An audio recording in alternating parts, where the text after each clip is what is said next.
Well, good afternoon and welcome to a double book launch of the final two books produced by Mistra Urban Futures, the International Research Center on Urban Sustainability, which has been a 10-year venture, which is now 11 with an additional consolidation year, funded by Mistra, the Swedish Foundation for Strategic Environmental Research, and SIDA, the Swedish International Development Cooperation Agency, as well as a consortium of universities, local authorities, research institutes, and other partners in the Gothenburg region. And this funding has enabled us to work over that period with confidence and certainty, and to innovate and experiment in different aspects of urban sustainability, using and pioneering with different forms of transdisciplinary working between academic and various other stakeholders in society, different institutions, and crucially, innovating in methods that can be best described as co-creation, co-production, co-design in different ways by different people. And that indeed is the ethos that infuses the two books that we are delighted to be launching today. The Manual of Transdisciplinary Co-production Methods, which reflect the work and experience of comparative work across cities, as well as the individual teams within the respective cities. And also the Realizing Just Cities book, which has been produced mainly by the team in Cape Town, the Cape Town platform at the African Center for Cities, and which reflects in a relatively accessible, popular way, many of the key ideas, experiences, and so on. We're going to talk about a different book now, Transdisciplinary Knowledge Co-production. It's a different book, and it's an amazing book. I've read it all in various stages of drafts, and it's about how to do this in practice and to understand everything behind it in some kind of theory. And you will find out as we go along. And please take the chance to put questions in the chat in case you want to ask one or all of the presenters something. For practical reasons, we use the same panel as the last book. It'll be fine. All of them have been involved in both of them. And another practical thing, I noticed that Leonie sort of weighed something when it was about time to wrap up, and I'll do the same thing, of course, somehow. And the second thing I want to say is that if you have a Twitter account and would like to use it, please use the hashtag #JustCities. Then we'll find all of these things in one place. So what I would like to do is to ask all members of this panel something about their specific contributions to the book, which taken together makes this fascinating story. So let's start with Rike. The knowledge transfer program, which I think is amazing, is very well described in the book as well, how PhD students become embedded researchers working at various city departments. At the same time, city officials were offered to join the university for some time to write about their experiences and become co-authors with established scholars. Is it possible to say, this is my question now, is it possible to say something about the participants' personal experiences, having worked in such welcoming but still quite unfamiliar environments? What did they learn besides the actual urban knowledge? Do they, and the researchers and the city officials, see benefits or sort of unexpected outcomes of having been somewhere else? You get my my thinking, Rike, and if so, please, over to you. Thank you. Yes, thanks for those questions. Yeah, because I think these programs and these kinds of collaborative and co-productive experiments are not just about the knowledge that's being produced. There's all sorts of other kinds of things that are happening around them.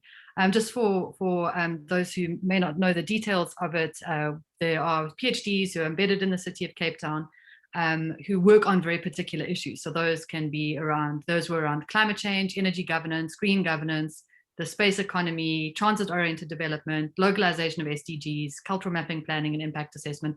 And the idea is that embedded researchers working with a city champion in order to use both evidence-based academic research and the kinds of practical knowledge that city officials have. But obviously, it sounds simple on paper, but the reality is that there are quite a few dynamics to navigate. So there are different paces, right? Scholarship can be quite slow, whereas the city needs speedy decision-making. I mean, there are different institutional dynamics, there are different spaces to work in. And there's obviously very different kinds of knowledge being brought together. So there's kind of technical and the theoretical knowledge that's happening. And so I think so some of the learning is substantive, but others are institutional and some others are tactical. And so a lot of the reflections that came out of the researchers, both the researchers and the partners, whether they were the writers or the champions in these programs, was that there's very helpful coming from these two different positions. So for example, a researcher coming in has an outside eye of some kind. So researchers are able to insert questions and say things that officials may not be able to say, given the hierarchies and given the institutional constraints. Researchers can identify new needs because they have some kind of distance from the process. Researchers can propose institutional changes that may better support the kinds of policies and implementation needed, where it might not be as easy for people in the city to do. And this is a reflection that came out of what it means to do these kinds of things. But there's also the kind of practice eye, that to kind of tempers the scholarly idealism and sort of, making certain arguments that might make a lot of sense in theory, but actually don't reflect what's actually happening. And so you can also ground theory in a real world conundrum. Allowing city officials to write up their research also gives them an opportunity to reflect on practice, to improve confidence about making evidence-based arguments based on the practice. And then also this idea of the application of theory and the theorizing from practice. So there's a kind of the benefits that everybody is getting that is about this intersection between scholarly knowledge and practical knowledge. And one of the things that came up from a lot of them was that how these spaces create non-hierarchical spaces for interdepartmental critical thinking, communication, collaboration, and a collegiality that sometimes institutional hierarchies don't allow for. And maybe just to end on, so I drew out, we actually at the moment in the process just writing up a reflection specifically on the knowledge transfer program. So watch the space, we'll be sending that out in the next week or so. It'll be on the ACC website when it comes out. And just I think maybe just extracting some of those little key points, it might be interesting. So one of the experiences was that somebody said, and this is in a book, it says, it feels like spying. So you're as a researcher entering the city, and you're suddenly privy to all of this data and this space that normally is so closed within city bounds, which means that you have to have really clear ethical considerations and through that build relationships so that there is a trust and this knowledge exchange can happen with some kind of measure of trust between people.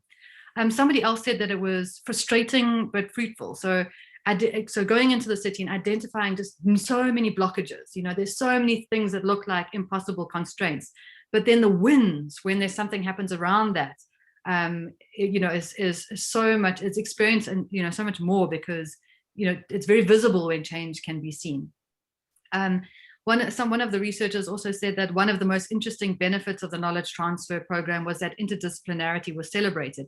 So I think a lot of the time in academia, people like to say that transdisciplinary knowledge is important and interdisciplinary knowledge is great, but that's not actually the way that academics are measured, right? We are measured on our individual outputs and very, very, very specific metrics. And, that's the kind of economy of being an academic. But then suddenly being in a space where it is seriously valued and you can see it happening and you can see the changes that it makes is incredibly valuable and rewarding for researchers involved. And a lot of what the officials were saying is that the engage can also be quite inspiring because officials seldom have the time to explore new ideas. A lot of it is just reactive. It's very much procedural and it's constantly having to deliver on certain things. But and so it's quite exciting that there is an opportunity to kind of bash out new ideas. And finally, it is, I think what everybody was saying is that it builds long-lasting relationships, friendships, and collaboration. So what has ended up happening is that those relationships have continued, which means that there is a kind of legacy and an ongoing impact of the work that's happening. I'll leave it there. Thank you, Rike. Wonderful story. And I remember once I tried to do some kind of interview with a couple of your colleagues, and they started talking about something sort of factual stuff, and very soon ended in the network building. Yes, we got to know those persons, and we did that. Okay, let's leave it there. I noticed that some people have asked for whether these books are available online. Yes, they are. Everything we do in Mistra Urban Futures is open access as far as possible. So if you should remember, only one website is probably mistraurbanfutures.org, which will have all the links necessary to find the books. And that is important to say that everything, as far as we have been able, are open access. I think I'll turn to Beth now. There's another favorite project of mine is the Jam and Justice Project and the Action Research Collective. There's some of my favorite stories from this book. And in brief, it was about bringing people from different sectors together, which was the Jam, and organizing them to make more voices heard, which then would be the justice part. It was all very carefully designed for incompleteness and unexpected impact. Now my questions are these.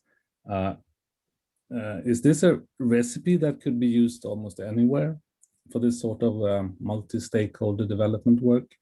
And secondly, more importantly, if you were to do it again, what, if anything, would you change or arrange in a different way? Over to you, Beth. Thank you very much, Jan. Yes, so the Action Research Collective was an experiment, I guess, much in the way that Edgar described at the beginning, a micro experiment in co-production within the Greater Manchester context, and was part of the platform work in Sheffield and Manchester. And what we did with the Action Research Collective, or ARC, as I'll call it now, is bring a group of citizens, civil society organisations, policy officials and academics together to co-initiate, design and deliver 10 mini projects to try and get citizens more involved in decision making. And they ranged across a whole load of things, from spatial planning to young people's participation in decision making, looking at sort of how to potentially set up citizen-owned energy companies, or looking at quite technical issues like procurement policy within a local authority and how that might be opened up to different kinds of ideas about what the economy was, what procurement was for, and what was the power of the local pound. But the Action Research Collective itself wasn't a copy and paste model that we took from somewhere else. This idea of incompleteness was really important. By that, what we mean is that you don't design and decide everything up front. You leave a lot of spaces in the design of your projects, a lot of decisions still on the table, so that participants who get involved can shape the direction in which you go. And that was a particular design that we chose partly to respond to the uncertain governance situation in the city region that I described before. We wanted to try and open up the opportunities for greater citizen participation presented by the devolution of responsibilities from central government to Greater Manchester, but the policy terrain wasn't fixed, and therefore neither could our own plans of action be. So on the one hand, I wouldn't advocate this as a recipe. Mistra Urban Futures as a whole is against this kind of idea that you can narrowly or naively transplant some sort of idea of best practice from one urban context to the next. Co-production is all about recognizing context and being responsive and adaptive to that. And so, as we argue in the book, this incompleteness and responsiveness is really important. Other places might want to set up an Action Research Collective, but it would and should look different. But at the same time, in our final report, which I think will be posted in the chat, we did try to list the ingredients, if you like, that we thought mattered in our cake, and maybe other people can bake their own arc. And there were 7 different design principles that really mattered in that. Those were things like designing for openness, keeping things on the table, shaping the dynamics of participation in terms of what kinds of spaces and places you use, what kinds of temporalities unfold, how to be both urgent in responding to policy issues, but also to slow down those kinds of temporalities of policy development, different kinds of creative methods to blend expertise, how to be human. That was a real feature, that we need to be incomplete, uncertain, inhuman ourselves in all of these different kinds of partnerships, how to recognize the politics of what we do, connect with formal decision making, and hold the process. So then the last part of your question was about what I would change if we were to do it again. And there are just 3 things here. I think firstly, we had a desire to push transdisciplinary co-production to its limits. We wanted to see how far can you go, right? But actually we ended up wasting time co-designing some things that we could and perhaps should have just got on with, like little flyers and brochures. And the consequence was that some of the internal dynamics of the ARC overshadowed what external impact we might have been able to have. So a lesson would be to be clearer about what we should and could not co-produce. I also think time, everybody talks about time in co-production. You know, we had taster workshops, speed dating, introductory sessions. We tried to develop a collaborative theory of change, but at the end of the day, it was an academic funded research project, and we had to push things along at a pace that fitted the funder and wasn't always best fitted to the timelines and pace that everyone else wanted to go at. And the third thing, elsewhere in this book, Transdisciplinary Co-Production for Sustainable Cities, we also have a chapter, a vignette about leadership in co-production.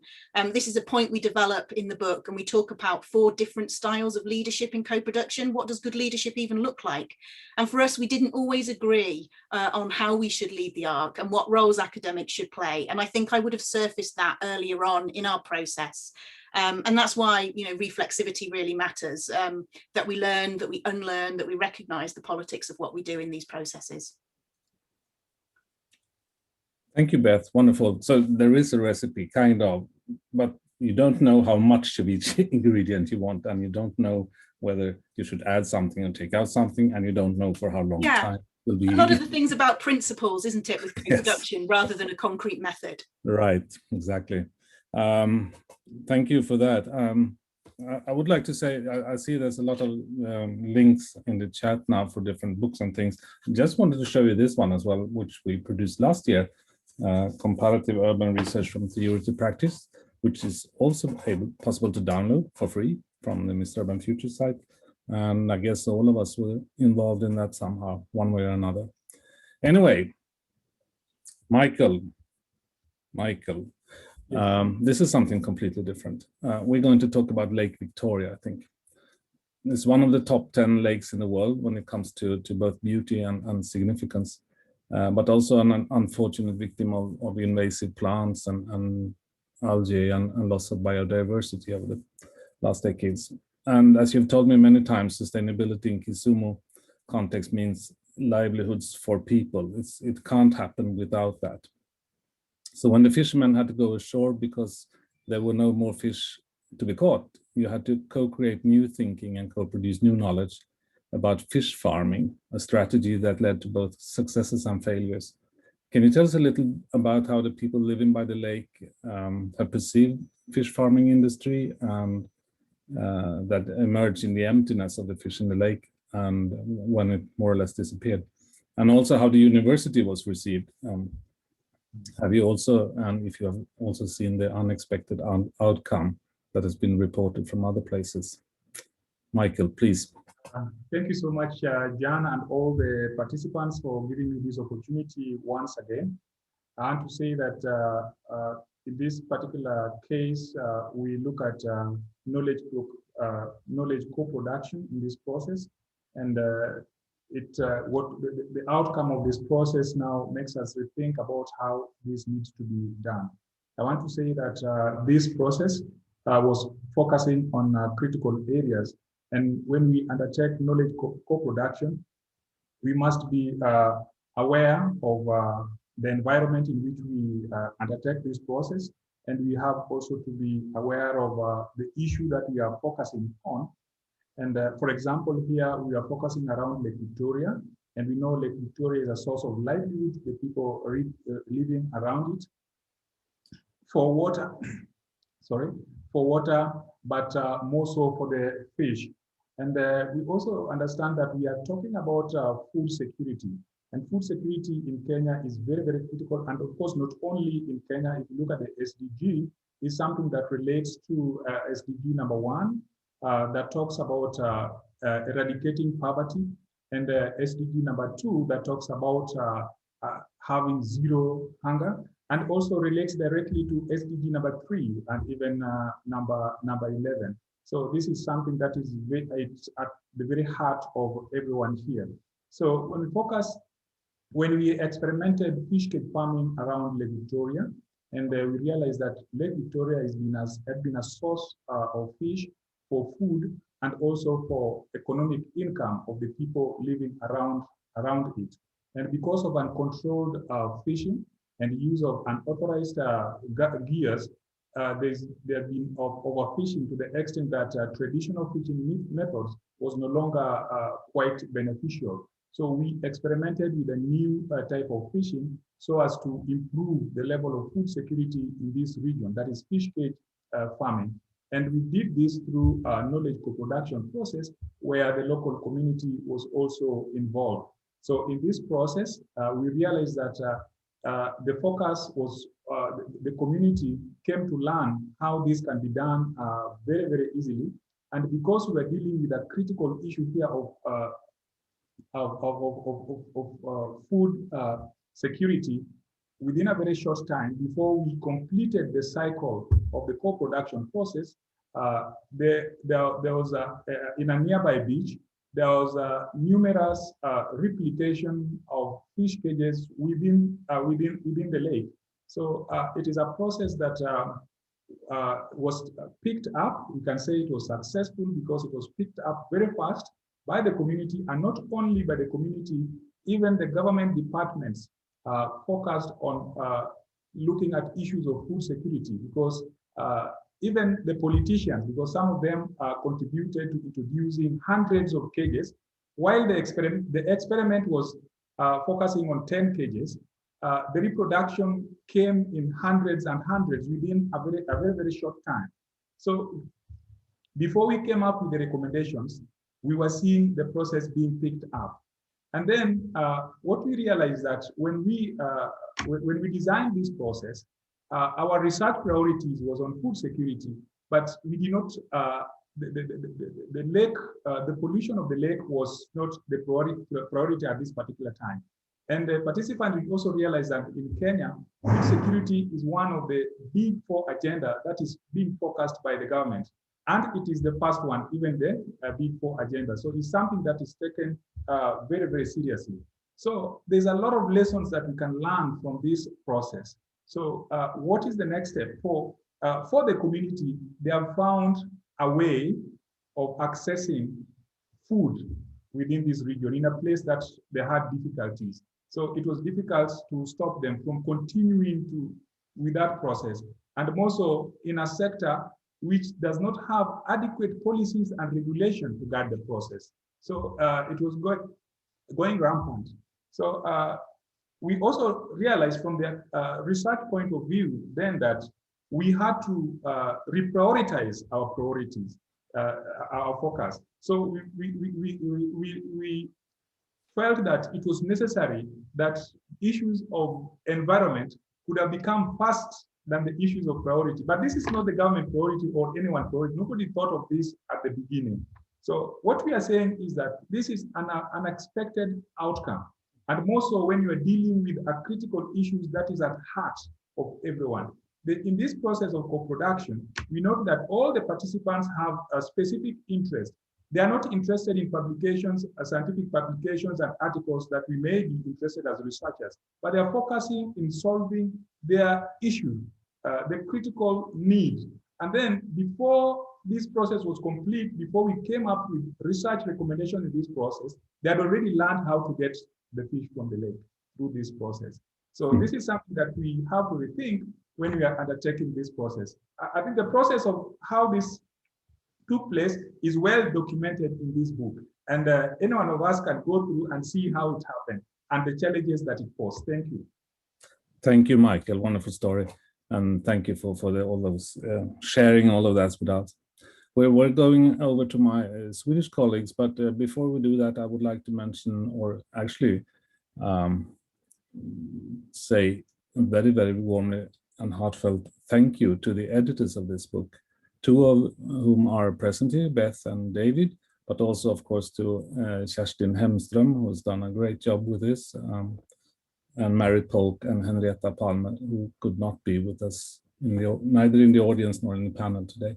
But they are all very much to say thank you to for this great book. Now I'll turn to Sanna. And this is a little bit following the three previous questions here. As everyone sees now, there must be a supporting structure to make all of these things happen in a way that fits both the participating organization and the changing conditions, the context that we talk about. This takes the administration of such projects to new levels, I guess. And in the book, you write a lot about communication, adaptation, and trust, not least. There is definitely no such thing as one size fits all in this case. It's, as several of you have said, context dependent. But maybe you would like to elaborate a little on these aspects of how to how to support such projects as these that are presented here. Sanna, please. Yes, thank you, Jan, for the question. Well, as we've heard already, I mean, there's often a lot of different actors involved from various organizations in these kind of transdisciplinary knowledge co-production processes. And as an administrator or coordinator of these kind of processes, I think one important role is as an intermediator between different needs and different kind of organizational or institutional practices and the norms.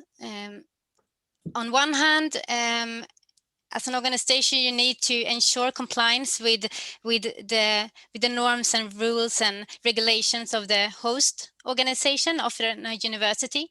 But on the other hand, you need to be open and flexible to different kind of needs from the actors involved, especially since co-production processes are often quite complex and messy on its own. So if you can facilitate and give clear and simple communication and how to do the administration around it and try to find solutions, and that is helpful, I think. And as we also have heard, I mean, transdisciplinary co-production processes, they're often open-ended, they're flexible, and they can change over time. So it's also a question of adaptation. As Beth was talking a bit about, you can't design all of the process from the beginning, perhaps. You need to leave room for flexibility. And that's also a question of creativity to help to find solutions. It can be about introducing new norms and practices, but it can also be about questioning established norms and practices. For example, in the university that is the host university, that kind of environment and the practices might not always be in favor of doing TD, transdisciplinary research, and you might need to question that as well. And yeah, we also talked about trust and Mistra Urban Futures, and in our case, the Gothenburg platform needs to be a safe space where different actors can collaborate together. And it's also about building trust. So to create a culture of openness and respect and mutual understanding, I think that is also an important part of it. And so overall, I think there's an importance of finding a balance between structure at one hand, because structure is what makes those kind of processes possible. For example, that practitioners can allocate time. We have in-kind resources available for that and agreements to make it possible for practitioners from our public organizations to allocate time into doing the co-production. but again, it also needs room for flexibility, so that processes can change over time, and we can experiment, and the different actors and perhaps new actors can come in along the way as well. So it's a balance between structure and flexibility. That is the overall, I would say. Yes, thank you, Sanna. I think that's a very true. The balance is always there to be found. Thank you. And I'll finally go to Sara from Gothenburg here. And yes, we've heard before, the city of Gothenburg has been a long time partner of Mistra Urban Futures from the very beginning. And I think the city also deserves a very warm thank you for actually taking part in this from the beginning and making this happen. It wouldn't have happened otherwise, I guess. And my background is actually in economic geography, so I will always claim that the place is important. And many of the projects have been carried out in a typical Gothenburg context. But what would you say are the most important effects or outcomes of this long-term partnership, not only with the university, but also with the other actors together creating this multi-stakeholder setup for new knowledge? And I've read that peer-to-peer learning is highly appreciated also between cities. This is the way we learn about sustainability and challenges. Would you think that your experience, as well as those of Cape Town or Kisumu, could be useful elsewhere with what sort of local adaptation? Such, Sara, please.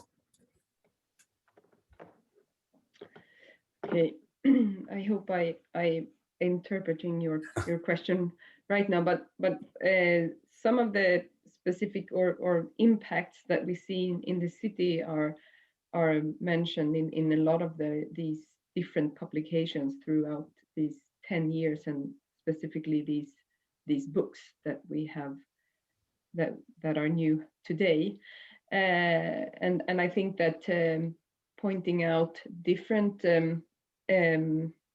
impacts, I think it depends on what glasses you choose to wear.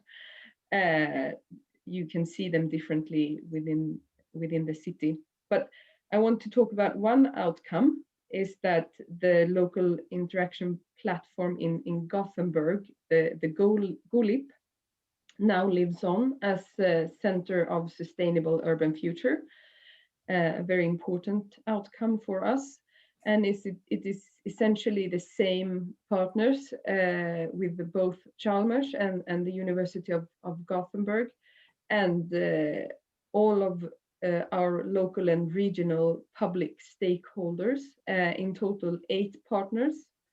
And it's financed right now by the partner to continue and build upon these many important lessons learned in Mistra Urban Futures.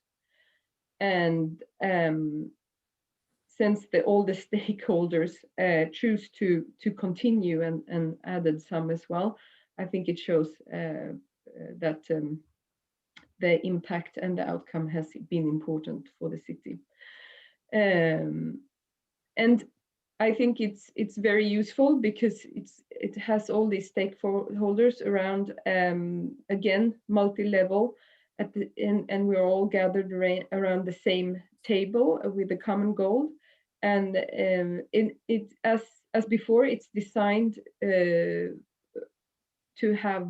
focus on transdisciplinary knowledge and co-production, and the vision to foster accessible, green and just cities and regions.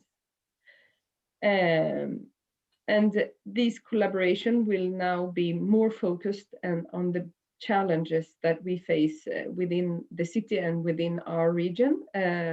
But a lot of the time, the challenges are the same as on a national level, as we've been talking about, and also sometimes the same as cities face all around the globe.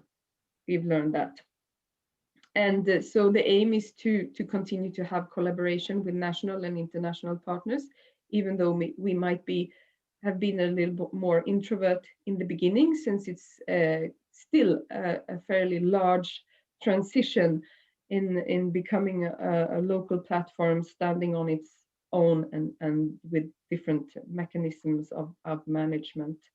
And some of the projects we inherit from the GoLib platform, but we also have added new projects to our portfolio and will keep on adding new projects, but within the same scope and continue to learn on the same path as before. And these books will of course be part of this continuous learning. And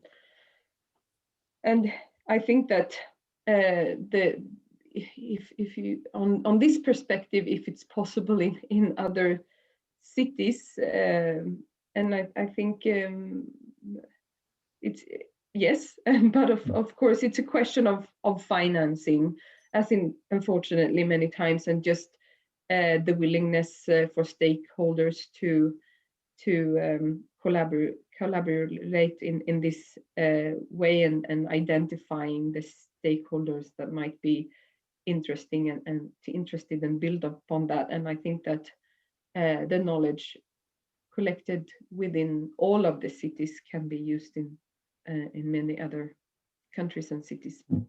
And yeah. Well, thank you, Sara. It's great to hear that this is possible to use elsewhere if you just find the correct funding and all that. There's a lot of work to be done before, of course. I think there's time for one question, and we have one question here from Olivia Bina, who used to be a board member of Mistra Urban Futures. And in the line of all thank you for doing such great work for Mistra Urban Futures, there's one for Olivia too, of course, and the other members of the boards over the years.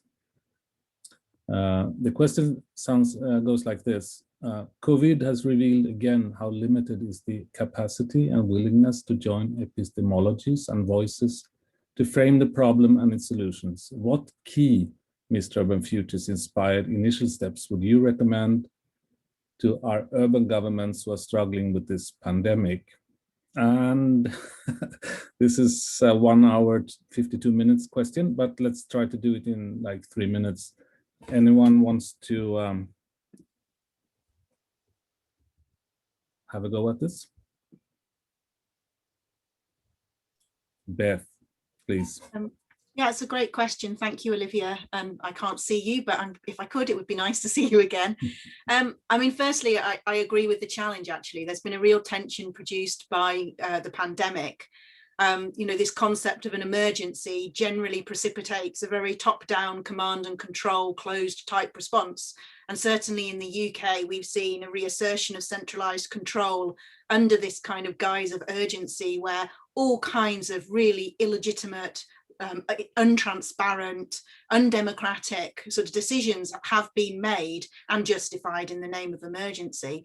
So in many ways, the kind of wider system of central local relations in the UK is less fertile for co-production. And that's raised a lot of questions around the politics of knowledge and expertise, which of course co-production is intended to address.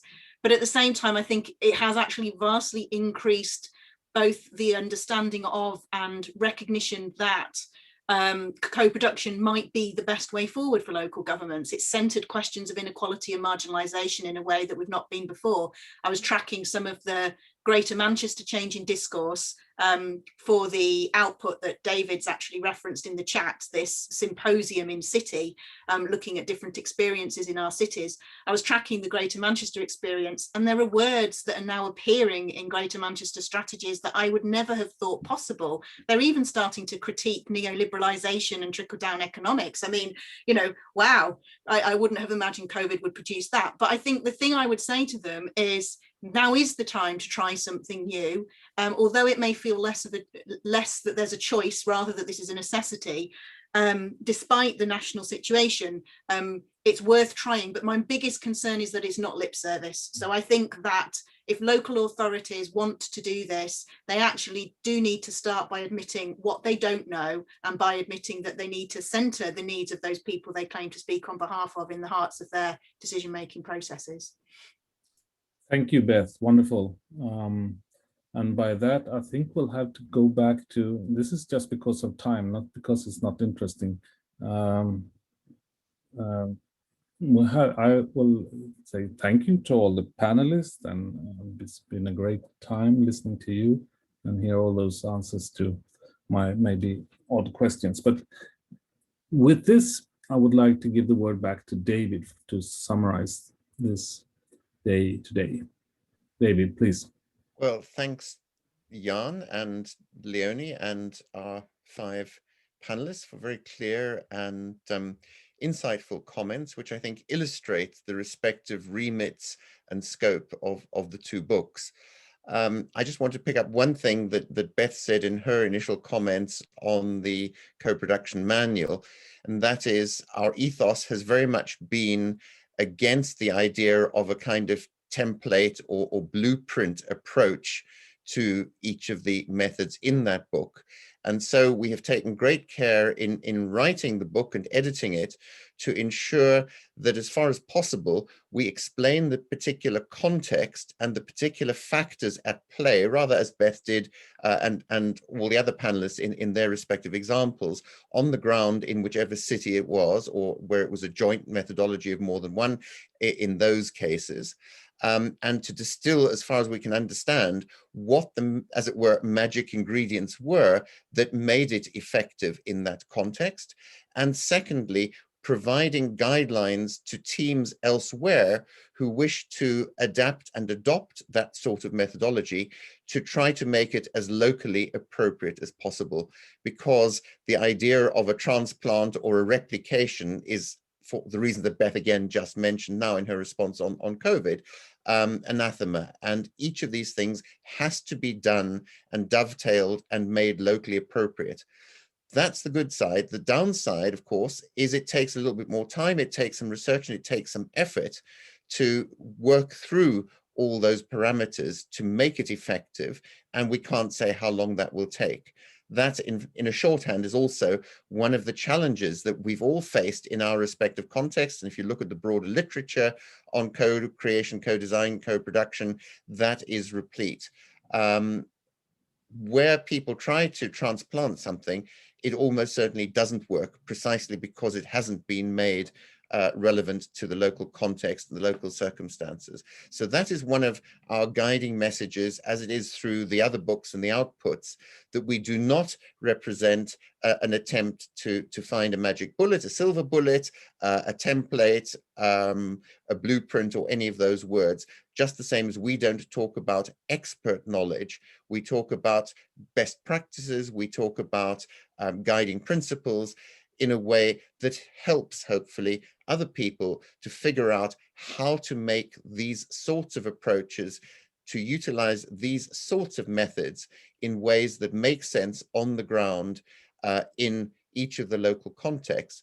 And bearing in mind that what we said earlier about consensus not always being achievable, and therefore needing to think about ways of breaking log jams in a way that enables things to move forward. And crucially, that it also addresses the power relations, which may be invisible, they may be implicit, but are no less potentially disruptive or insidious for that reason. And that is something that we're also emphasizing in the literature. You'll find it written up in both these books and most of the others. It's the elephant in the room in so much co-creation, co-production work, and most people somehow are afraid to address it or pretend it's not a problem. And I'm proud to say that we have actually sought to tackle and to address it and make it as explicit as possible without, as it were, short-circuiting the work. But whether one can challenge successfully power relations ultimately in the search of accelerating the transitions that we need into more substantive transformations to urban sustainability in the context of climate, environmental change, COVID, pandemics, any of the other wicked problems or societal problems and challenges that we face, remains something of an open question, and of course provides very fertile ground for further research as part of these ongoing processes. So much of what we have done actually is a kind of action research. We've been self-reflective, we've been reflexive, we've been trying to learn for ourselves as we've gone through these processes, as well as trying to pull out these key lessons in a sort of summative way, if you like, represented in these books and the manuals in a way that hopefully makes them both accessible, but also interesting and useful for teams elsewhere wishing to work and experiment innovatively in all these ways. So with that, and a thanks once again to CEDA, Mistra, the Gothenburg Consortium of Funders, ACC for hosting, Edgar for his insightful keynote, Jan and Leonie for chairing, and our 5 panelists. Thank you all very much indeed. And we look forward to continuing our fruitful collaborations in the future under whichever funding sources and opportunities present themselves, because this is definitely not the end of the Mistra Urban Futures story. You've already heard examples of how there are successor organizations on the ground in Gothenburg, and there are teams applying for funding, working on grants elsewhere already. And so this spirit of collaboration, which has been truly inspirational and my pleasure and privilege to lead, bringing people from such diverse corners of the world as Shimla and Buenos Aires, in addition to the cities represented, and Malmö represented in the book launch today, and overcoming all the geopolitical, the linguistic, the cultural, the social barriers and so on, which has also been a key part of those challenges, but has been able to demonstrate in that sort of way of the famous nostrum that we have figured out through doing that what we have in common far outweighs that which separates, divides, and differentiates us. And that, in a sense, is something that I hope will be our collective and individual mottos going forward in facing these urban challenges as we encounter them.